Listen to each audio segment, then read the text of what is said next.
In honor of National Reading Month, Scott Bauer, Trading Advantage, joins me now to take a look at some stocks where he might book some profits. Good to have you on the show. Great to be here. You knew that was coming. Oh, it had to be. Are you a big reader?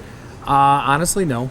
Really? Yeah, I'm not. I like reading on vacation, but that's about it. Well, you don't have a lot of time, so I'll give you a pass. I'm a Thank huge you. reader. Last best book I read was by Rose Kennedy. It's Times to Remember. It's so funny. Nice. All these books are out there about the Kennedys, and she's writing about the Kennedys. I want to hear from a Kennedy about the Kennedys. It kind of works. But let's take a look at some stocks that are on your list, starting with Barnes & Noble. Now, we've actually been getting a lot of news about this company lately. They're doing better than a lot of people anticipated. Much better.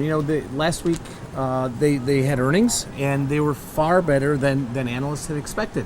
There was a little bit of a drop, but the drop was really due more to closing stores and this, that, and the other. So, this stock at $12 here, it has made a nice little comeback. And quite frankly here, if you take out earnings and sales from their Nook sales, which they're really cutting back on, their performance was pretty good.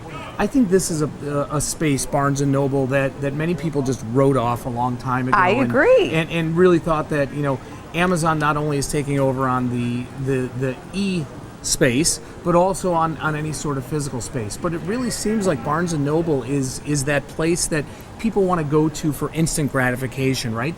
People still want to touch and feel. It's fun. It is, just like in I many love other... the smell of books. I love the hardcover ones. They're awesome. It really is. And just like many other retailers where the online space has taken over, but there's still a footprint, Barnes & Noble still hits is still a great footprint. The best thing that Barnes & Noble did was when they spun off the education division. Barnes & Noble Education. Right, and the stock ticker is BNED.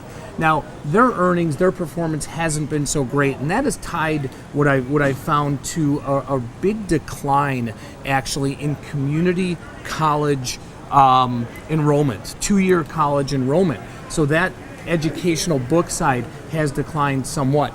But the fact that Barnes & Noble spun this part off, I think, strengthens the Barnes & Noble brand, and they're going to be they're going to be around for a while. All right, let's talk about the big one. It's Amazon. Now, Amazon, a huge favorite among big readers. They're walking around with their tablets and their mobile devices and reading books everywhere. Amazon really gets it right here. What's going on with the stock?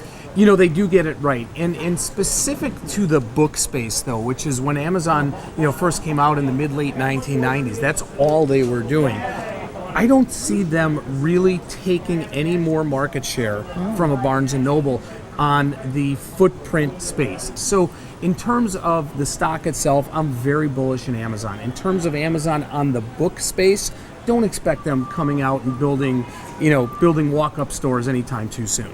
Good to have you here. Thank you. Always a pleasure. Everybody pick up a book. Don't forget.